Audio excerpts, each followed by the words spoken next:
Welcome to our MX Management Center tutorial. This instructional video is about using the new, free-of-charge software and how to optimally work with all of its features.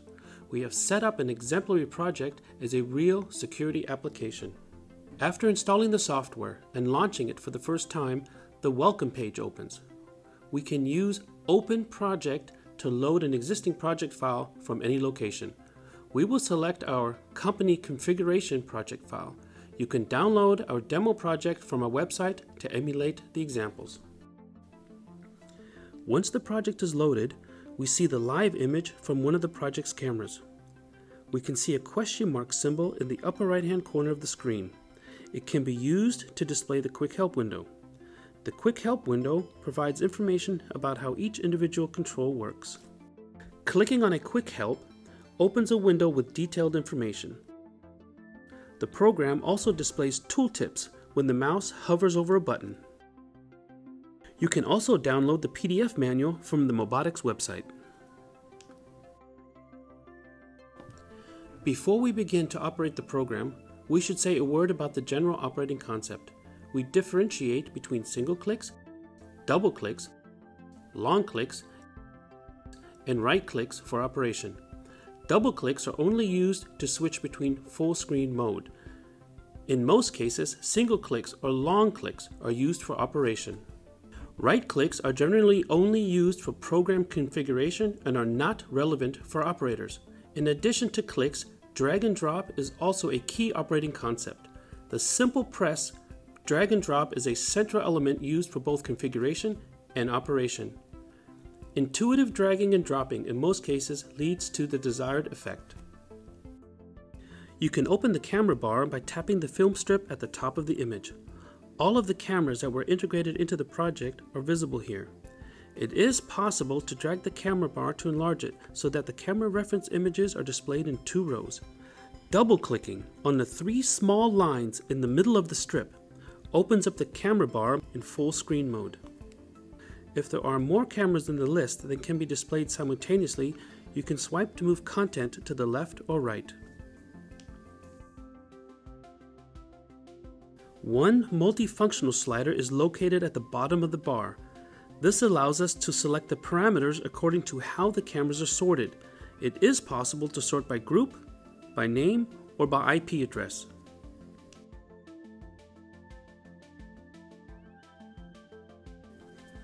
If we tap the film strip at the top of the image again, the bar switches from the camera bar to the group bar. So what's the point of groups in a video management system? The idea here is to gain a better overview by summarizing the structures. For example, parking lot, headquarters, or production. Each group only contains the cameras that belong to its area. Tapping the upper bar again switches back to the camera bar. We can tap a camera to display its live image in the main window. We differentiate between views of groups and cameras in MX Management Center. There is a grid view, the graphic view, and the info view, which we will navigate now. We access a grid view by using the mouse to point to a group and then clicking the grid symbol that is now displayed. We can access the graphic view in the same way, just by tapping the layout symbol. The third symbol is the eye symbol, which switches to the info view. If we go back to the camera bar, we can also switch to views using the symbols displayed, the live view, the player view, and the research view of the camera. It is possible to navigate between the views using the Select View button. Long click this button to open the shortcut menu, where we can also select the view we want. You may have wondered why the symbol on this button can change dynamically. The idea is that the program suggests a view for you that corresponds to the view currently selected. If, for example, we are using the graphic view, the button suggests the grid view. We can make the switch simply by tapping the button. The forward-backward buttons are located just to the left. We can use them to switch to the previous view, like with a browser. The button at the very far left navigates to the home view, which users can define independently. In our example, the home view is the grid view of the parking lot. Let's save that. Now if we select another view and another group, The Home button will return us to the grid view of the parking lot group. It is also possible to set the Home view as the default screen when you launch the program. We can see this in full screen in MxMC with a single click in the image. Another single click returns us to the previous view. A double click may have a different effect depending on the hardware. If there are two monitors connected to the PC, the image is displayed in full screen mode on the second monitor. If only one monitor is connected, the image is displayed on the monitor in full screen mode. If there are 3 or more screens, a dialog opens and we can select where to display the full screen. Now we want to concentrate on the grid view. The grid view can feature a focus window framed in yellow. We can drag cameras from our group or from the camera bar.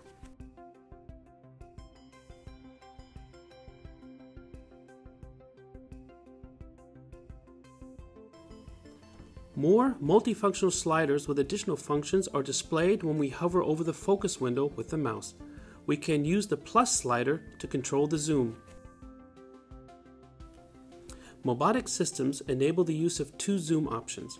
It is possible to zoom into the image the camera supplies at a later point in time and zoom into the camera itself. The first option is called application zoom and has the advantage that each user can set up his or her own camera view without adjusting it for other viewers. The advantage of the second direct zoom option is that the camera pre-processes the image and only transmits the relevant image section to save bandwidth. Dragging the plus slider to the right increases the zoom level as the application zoom. In other words, this means we use our program to zoom into the image coming from the camera.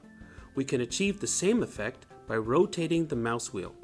However, if we want the camera to zoom, delivering either a high-resolution image section or with a real zoom lens, we have to press and hold the plus slider until it flashes. If we change its position or turn the mouse wheel, the camera then sends the image with a higher zoom level. If there is a pan tilt head, it is controlled either using the virtual joystick at the top right of the image by using the mouse to drag into the image or using a real joystick. We can end the camera zoom function using a long click on the zoom slider. The slider featuring the circle symbol is responsible for distortion correction. Distortion correction is only needed in the case of hemispheric cameras set up in such a way that they supply a full image. MxMC can thereby convert the image into a corrected image, square, panoramic image, rectangle, surround image, double panoramic image, or panorama focus. Using the last option allows us to adjust distortion correction.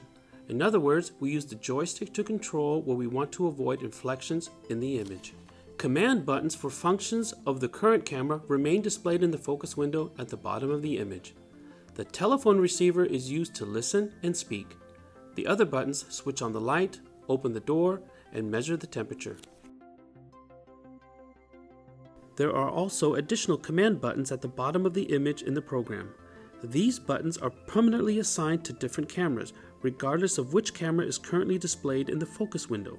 They enable typical basic functions such as opening gates or switching on outdoor lights. Each function button can be assigned to multiple cameras.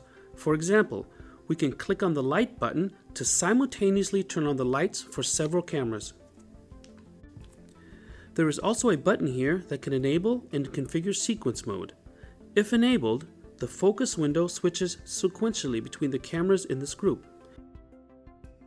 You can take a snapshot of all the cameras using this button. There may be other buttons if the system integrator configured additional functions. Let's now switch to the graphic view and the options we have here. First of all, we have camera symbols that we can hover over with the mouse. A small window with the camera's live image opens when the mouse hovers over a symbol. If we want to include this image in our view in the long term, we can drag it by holding the mouse button and drop it into the graphic. It is also possible to change the size and position. We can click the X to remove the window.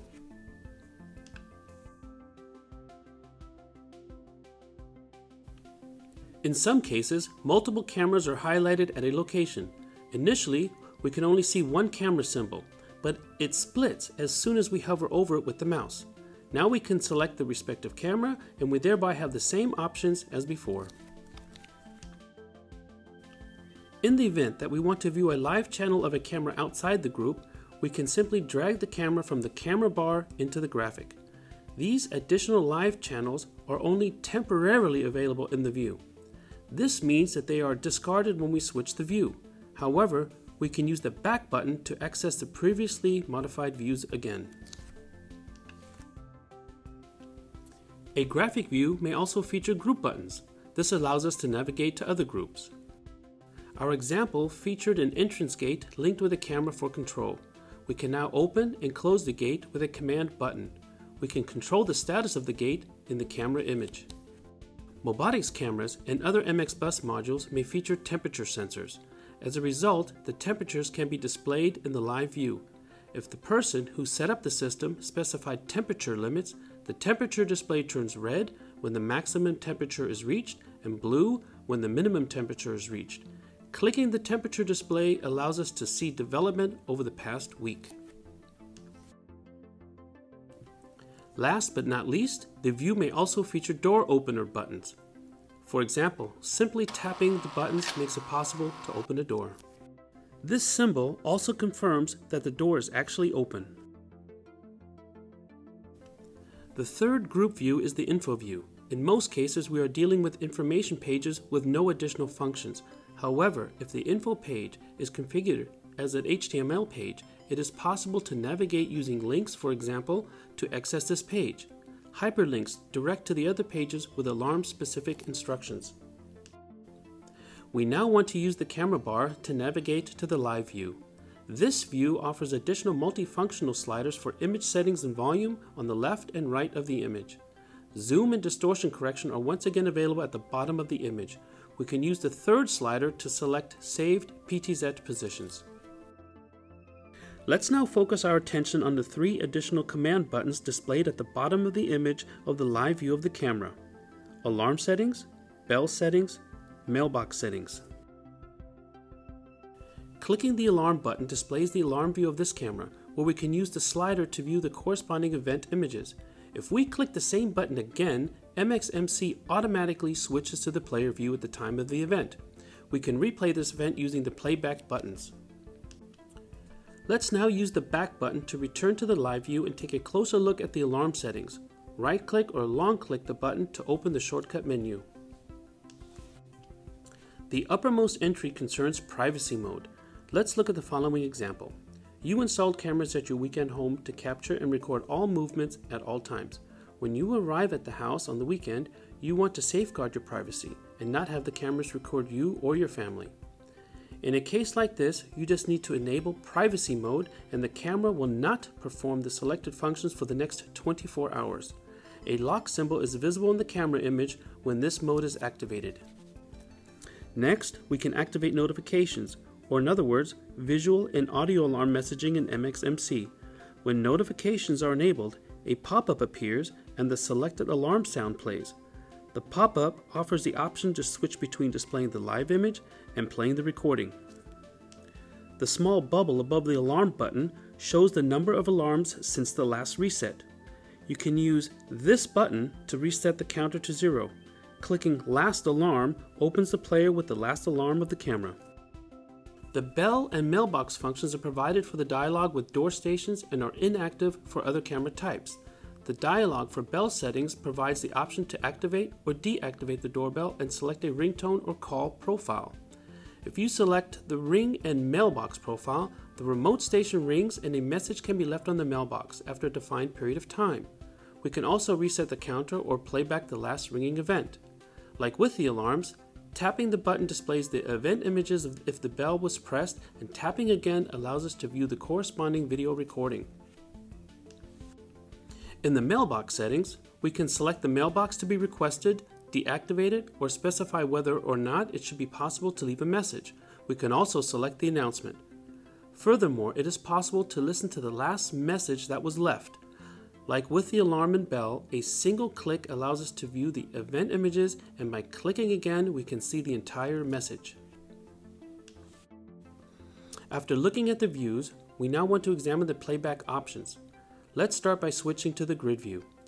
In mouse over mode, an SD card symbol is displayed in the grid view channels. If we drag the symbol to the left, we can navigate through the last 25 event images. We can start playing back this event by dragging the button into the image or pressing the play button on the left. We are free to move the play position as we like, meaning we can quickly look for the desired moment in the recording. This instant player is available here in the focus window and in the other channels. Click the image once to show the instant player in full screen. Click again to view the actual size. Clicking this symbol opens a regular player view. The window can be closed by clicking the X. The film strip at the bottom of the image turns red if the camera sounded an alarm. We can tap the film strip to unfold it, just like the film strip at the top of the image. The event bar opens, displaying the event images from all the cameras. You can make it larger or smaller or push it together to close it. Tap this area to close the bar. The red bar at the bottom of every event image shows that this alarm has not been confirmed. We can acknowledge the alarm by clicking the red bar or by long-clicking Confirm. Click Confirm All to simultaneously acknowledge all alarms. Tap the event image itself to view it in full screen. Tap again to return to the previous view.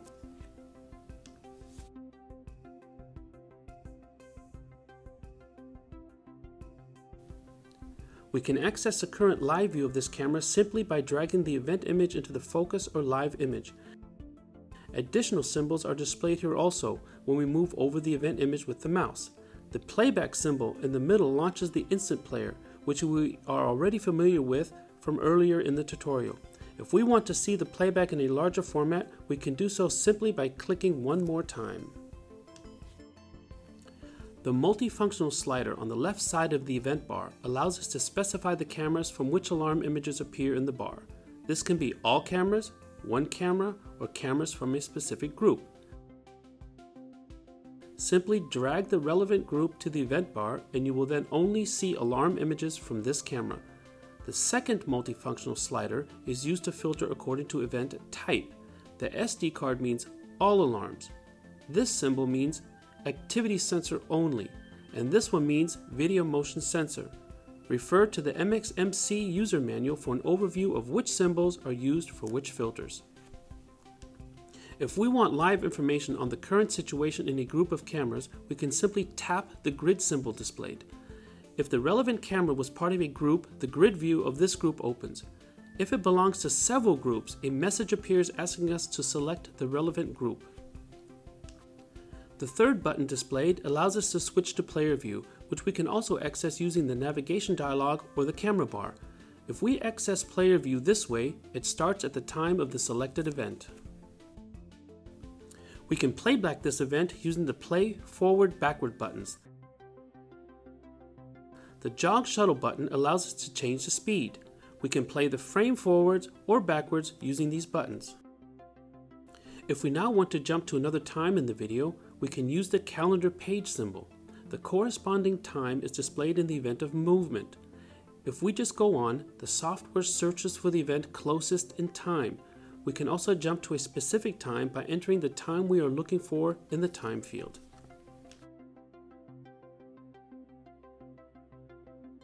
It is possible to adjust the time range for the calendar page symbol by clicking and holding the symbol.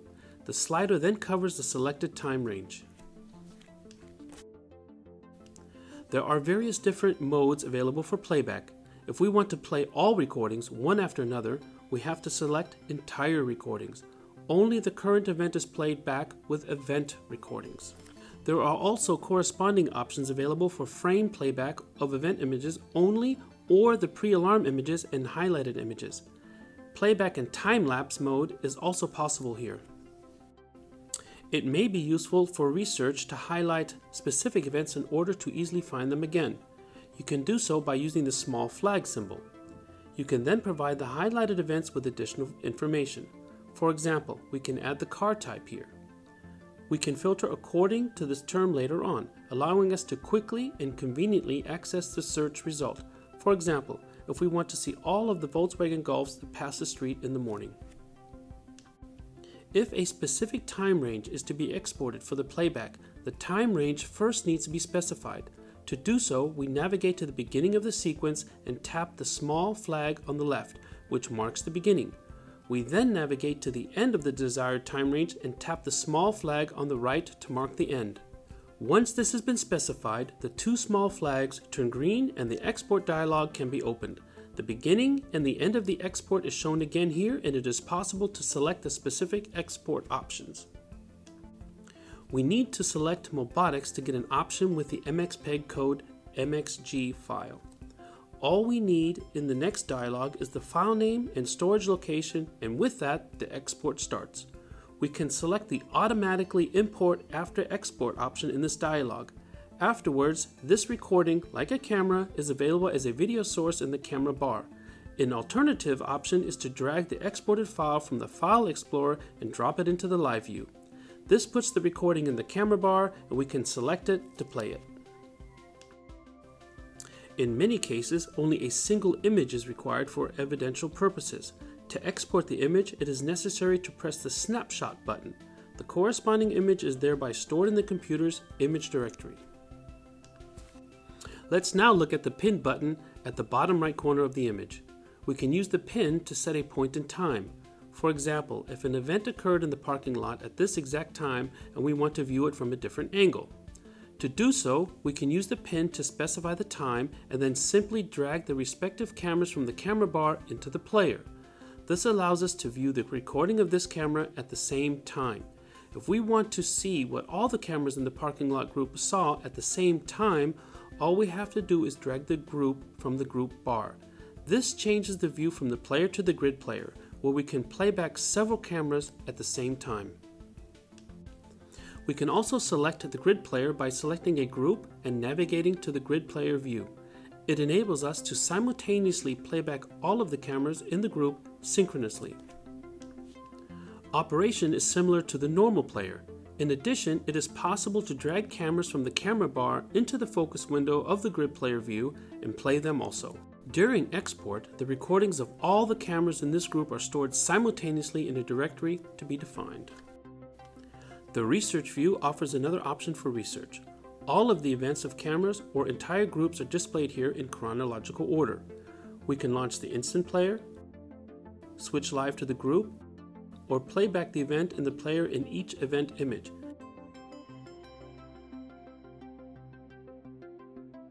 It is possible to change the size of the event images using the slider. We can also filter according to specific events or only display marked events. If the system is installed on a notebook and you want to connect to the cameras from different locations, it is possible to use environments to conveniently switch your settings. You can access this setting by folding the camera bar and tapping the cog wheel symbol. Our example has two environments, Office and Home Office. You select the Office environment when you're in the office and the Home Office environment when you're at home. The relevant background settings are specified by the system integrator. In the Home Office environment, it may be the case that you only have a low internet speed at home. As a result, it makes sense to reduce the bandwidth, which reduces the resolution and frame rate of the cameras. Pressing the symbol changes the program's pre-settings in high bandwidth, high res, low bandwidth, low res, or sound only. If you still want to see an image from the camera for sound only, you can do so by pressing this button. As with the MOBOTIX app, the low-res setting activates an exclusive MOBOTIX function. By actively zooming in the image, for this portion only, a higher resolution is actually displayed. Thank you very much for your attention.